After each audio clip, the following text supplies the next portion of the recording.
Donald Trump va-t-il faire main basse sur les terres rares de l'Ukraine? Son administration a envoyé à Kiev une nouvelle version de l'accord sur les minerais stratégiques, un texte défavorable à l'Ukraine. Washington souhaite qu'il soit signé d'ici à la semaine prochaine. Zelensky va-t-il céder? Partons sur le terrain du conflit et retrouver Thomas Misraki avec Vincent Wartner. Bonjour Thomas. Cet accord, mais on l'a compris, Volodymyr Zelensky dans une grande difficulté. Mais la question c'est, est-ce que les Ukrainiens auront-ils le choix ? Alors pour bien comprendre, il faut voir ce qu'il y a dans cet accord. La presse britannique a pu le consulter. Elle a interrogé des experts et l'un d'entre eux dit de cet accord, c'est un document d'expropriation. Les mots sont forts.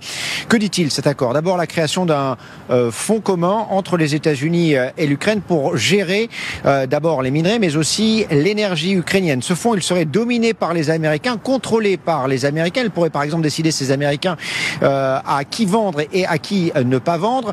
Ce fonds contrôlerait bien sûr une cinquantaine de minerais ukrainiens, mais aussi l'ensemble de la production énergétique du pays, c'est-à-dire le gaz, c'est-à-dire le pétrole, l'électricité et aussi les infrastructures qui vont avec, les chemins de fer, les routes, les usines. Dans cet accord, on note aussi que l'Ukraine ne touchera pas un centime jusqu'à ce que ce fonds ait généré, tenez-vous bien, 100 milliards de dollars.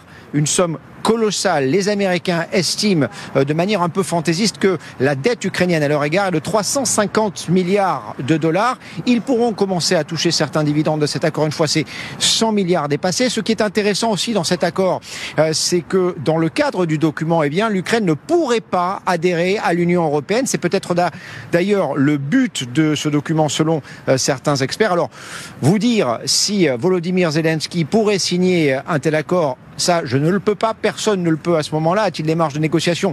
Personne ne le sait non plus. Ce que je peux vous dire de manière certaine, c'est que si le président ukrainien venait à signer cet accord, il aurait non seulement perdu la guerre, il aurait aussi perdu la paix. Est-ce que Zelensky est au pied du mur, général?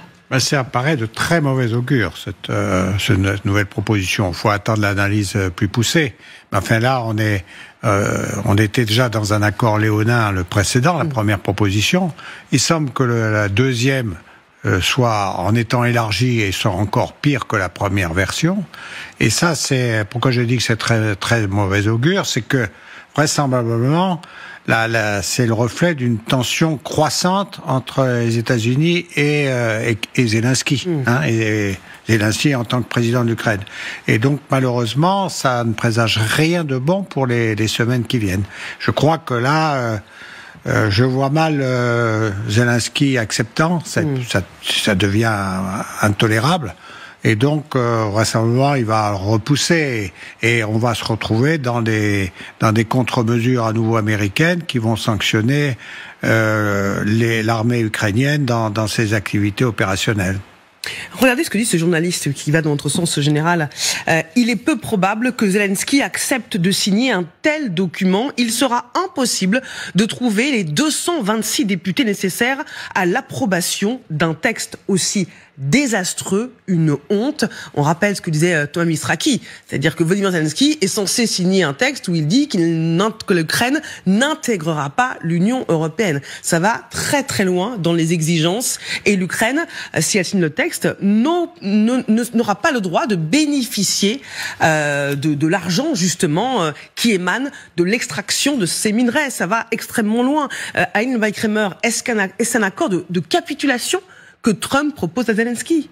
Il est absolument impossible que la Rada ratifie cet accord parce que c'est juste l'abandon de la souveraineté économique de l'Ukraine. Parce que dans le texte même, ça va encore plus loin que loin. C'est-à-dire que dans ce qui resterait à l'Ukraine, qui normalement devrait être utilisé pour des investissements de l'État ukrainien, du budget de l'État ukrainien. Sur ces investissements futurs, les États-Unis auraient aussi à récupérer 50% de tout investissement de l'État ukrainien s'inédié, c'est-à-dire sans aucune limite. Donc il est impossible pour la Rada de la ratifier. Ça interdit à l'Ukraine de commercer avec l'Europe aussi. Donc ça empêcherait l'intégration européenne, qui est quand même un énorme sujet pour les Ukrainiens. Donc à la Rada, ça ne passera pas.